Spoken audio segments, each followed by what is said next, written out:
साथियों नमस्कार, मैं राम प्रताप सिंह कुशवाहा।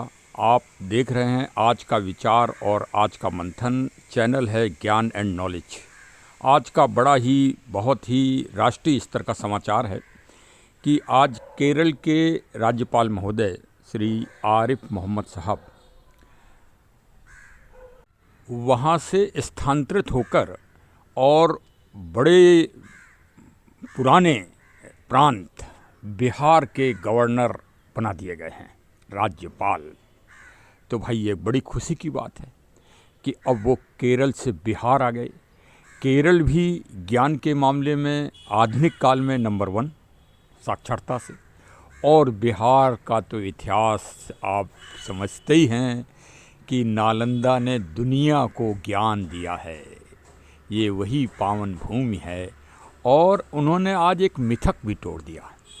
राजनीतिज्ञ कितने संकीर्ण विचारधारा के होते हैं, कितने स्वार्थी होते हैं, उनकी सोच कितनी निम्न स्तर की होती है, ज़रा इससे थोड़ा वो लगाएं। और उनको वास्तव में ब्रह्ममुखी होना चाहिए कि गवर्नर महोदय अपने पूर्व परिचित श्री लालू प्रसाद यादव जी, पूर्व भारत सरकार के मंत्री और बिहार के मुख्यमंत्री जी से व्यक्तिगत रूप से मिलने गए।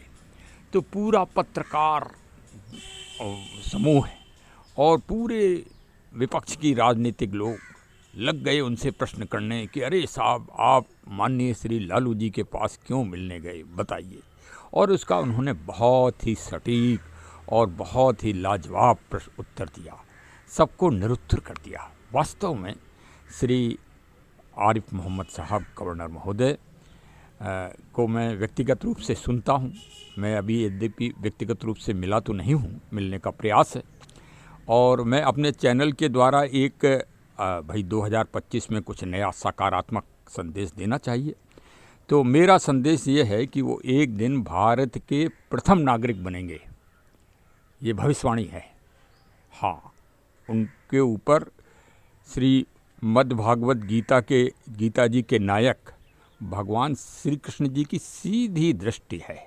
वो वास्तव में आज दुनिया के श्रेष्ठतम राजनीतिक और श्रेष्ठतम कूटनीतिक और श्रेष्ठतम बुद्धिजीवियों में से एक हैं। तो मेरी शुभकामना है कि वो भारत के प्रथम नागरिक पद पर कालांतर में पहुँचें, मतलब आगे चल के भविष्य में। ये तो भविष्यवाणी तो भविष्य ही है। अब इसके लिए अभी तो कुछ कहा नहीं जा सकता है। क्यों? क्योंकि महाभारत के युद्ध पर आप नज़र डालें, क्योंकि हमने गवर्नर महोदय जी को राजनीतिक और कूटनीतिज्ञ कह दिया है।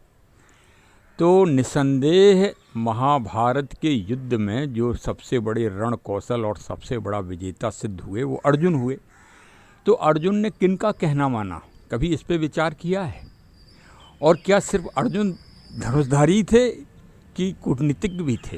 तो चलिए आज हम इस बात की आपको तार्किक रूप से पुष्टि किए देते हैं, क्योंकि आपको गीता पढ़ना नहीं, ना आपके पास इतना समय है और ना ही गीता आप पढ़ सकते हैं। जब तक आपके हृदय में नकारात्मक चीज़ है तब तक आप गीता को छू नहीं सकते। गीता, पावन गीता या श्री रामचरितमानस को आप तभी पढ़ पाएंगे और तभी सुन पाएंगे और तभी समझ पाएंगे जब आपके हृदय में सकारात्मकता होगी, तब। नहीं तो आप दूर भागेंगे, जैसे भूत परीत पिंड प्रेत बेताल सब दूर भागते हैं, वैसे आप भी दूर भागोगे। गीता का नाम सुनते ही आपको करंट लग जाएगा। हाँ, तो श्री आरिफ मोहम्मद साहब जी ने वो काम किया है जो अर्जुन से भगवान श्री कृष्ण जी ने कराया था। कभी भीष्म पितामह और द्रोणाचार्य से अर्जुन जीत ही नहीं सकते थे, कभी नहीं जीत सकते थे। लेकिन भगवान श्री कृष्ण जी का कहना मानते हुए अर्जुन क्या हुए कि अर्जुन भीष्म पितामह के चरण छूने गए, और चरण छूने में उन्होंने क्या कहा, जा विजेता होगा। जब आशीर्वाद, अब जब माननीय श्री लालू प्रसाद जी से गवर्नर साहब मिले होंगे तो लालू साहब ने बड़े होने के नाते आशीर्वाद तो उनको दे ही दिया होगा। अरे भाई समझो, हमारे राजनीतिक विद्वानों समझो इस गणित को, इस महामंत्र को समझो। ये दुनिया में किसी शास्त्र में नहीं मिलेगा, ये सिर्फ पावन गीता में ही ये रहस्य भरे हुए हैं। और रामचरितमानस को अगर पढ़ लोगे कहीं तब तो आप ये समझिए कि आप दुनिया के विजेता हो जाओगे, बिहार नहीं दुनिया के। क्योंकि बिहार के एक शिक्षा मंत्री जी हुए हैं, उन्होंने रामचरितमानस का बड़ा अपमान किया। देखिए वही अब भी वो देखिए धीरे धीरे वो भी अपमानित हो रहे हैं। हाँ भाई, खुल के अपना विचार रखना चाहिए।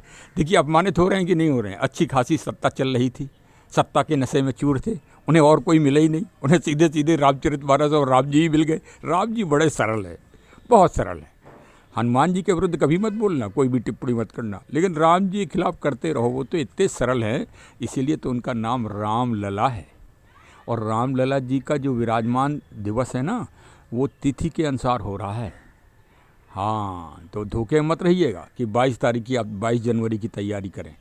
ये 11 जनवरी को उनका विराजमान दिवस मनाया जाएगा अयोध्या में। तो चलिए भाई, हाँ बात रह गई महाभारत वाली। तो द्रोणाचार्य से भी आशीर्वाद लिया और भीष्म पितामह से भी पहले आशीर्वाद लिया।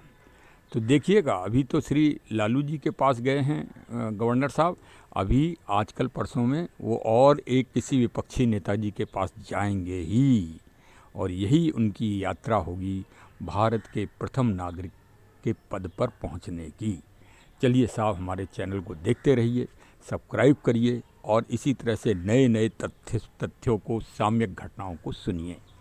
नए वर्ष की बहुत बहुत शुभकामनाएं। आपको सफलतादायक हो, ऐसी मनोकामना है, ईश्वर से प्रार्थना है। और चरेवेति हमारे चैनल को सब्सक्राइब अवश्य कर लें। धन्यवाद, धन्यवाद।